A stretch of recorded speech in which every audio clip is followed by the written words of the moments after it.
In 2016, scientists scanned the brains of people who get goosebumps from music, and they found something nobody expected. Those people have a fundamentally different brain structure from people who don't. More connections, more wiring, between the part that hears sound and the part that feels emotion. They are not more sensitive, they are structurally different. And here is what nobody tells you about that.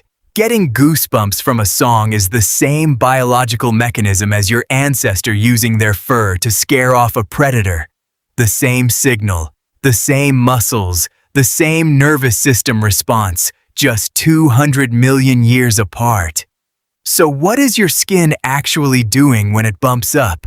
Why did music hijack a survival reflex? And why do some people never get goosebumps at all, no matter what they feel?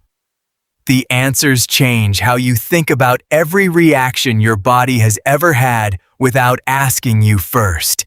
Let's start with what is actually happening in your skin right now. Your body is covered in around 5 million hair follicles.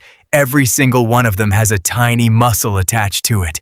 Scientists call it the erector pili muscle. That name translates from Latin as the muscle that makes the hair stand. Most of the time, you cannot feel these muscles. They are smooth muscles, the same type that controls your digestion and blood vessels. Involuntary. They operate without your permission. When your nervous system fires a specific signal, cold air, a sudden threat, or an overwhelming emotion, your brain releases adrenaline. That adrenaline hits every one of those 5 million muscles at the same time. They all contract. Every hair stands up. Every follicle puckers the skin around it. And for about 2 seconds, you look like a plucked chicken. This happens before your conscious brain has finished registering what caused it. Your body reacted before you decided to react. The goosebumps were already there before you felt afraid, or moved, or cold. Your nervous system is that much faster than your thoughts. Now here is the part most people miss. This reflex does absolutely nothing for you. Not slightly useful, not outdated, completely, totally useless. Here is why it exists. Our earliest mammalian ancestors, over 200 million years ago, were covered in thick fur. When the erector pili muscles fired and every hair stood up, 2 things happened that actually mattered. First, the standing fur trapped a layer of air close to the skin. That air acted as insulation. It kept the animal warmer in cold temperatures. The more fur standing up, the more heat preserved. Second, when a predator appeared, the animal's fur made it look significantly larger. A cat that puffs up in a standoff with a dog uses this exact same mechanism. The goal is to look bigger than you are, and sometimes it works. But here is what happened to humans. We lost most of our body hair somewhere along our evolutionary journey, probably because we started controlling fire and no longer needed fur to stay warm at night. We became the only primate with nearly hairless skin. But the muscles stayed. The reflex stayed. The 5 million erector pili muscles are still there, still waiting, still firing on the same ancient signal. When you step into cold air, they contract to stand up fur you no longer have. When something frightens you, they fire to make you look bigger to a predator that almost certainly is not there. Your body is running a program from a world that no longer exists, and it has never checked whether the program is still useful. But cold and fear are only half the story. Here is the part that gets genuinely strange.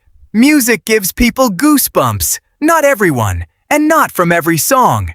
But for a significant portion of the population, certain moments in music, a swell of strings, a voice hitting an unexpected note, a chord that resolves after 4 minutes of tension, trigger the exact same physical response as standing in cold wind.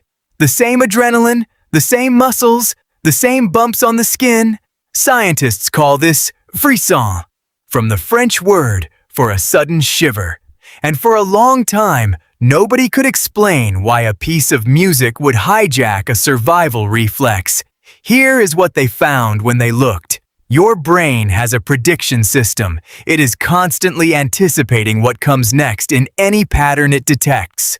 Language, movement, rhythm.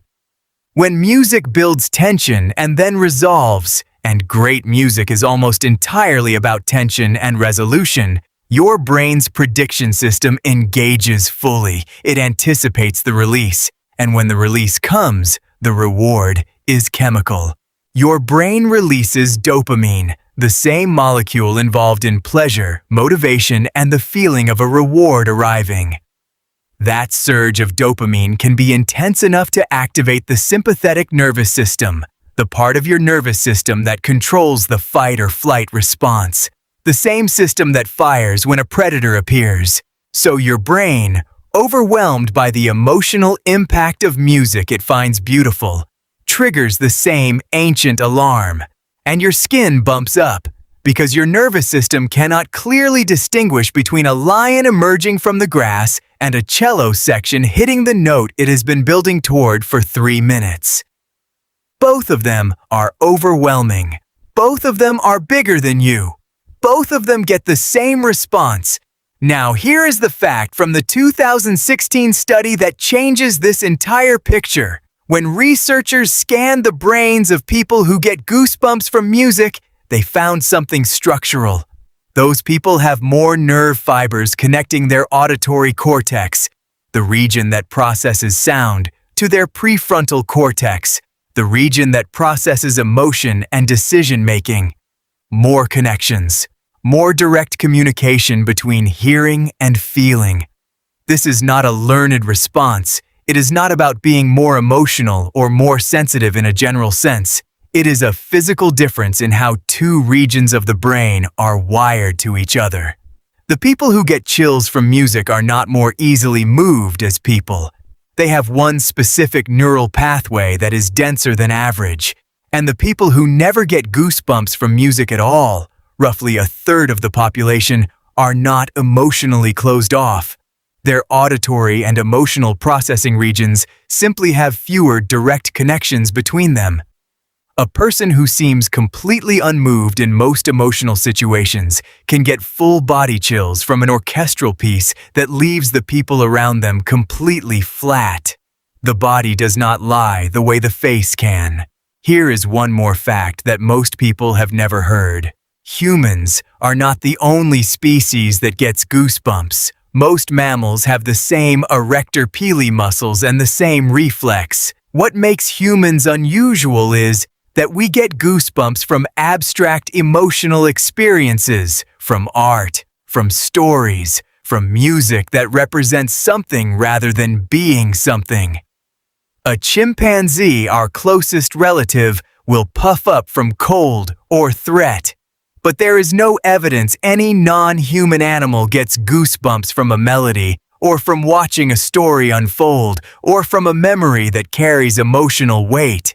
That gap between the animal that puffs up at a predator and the human that puffs up at a symphony is one of the stranger things about what we are.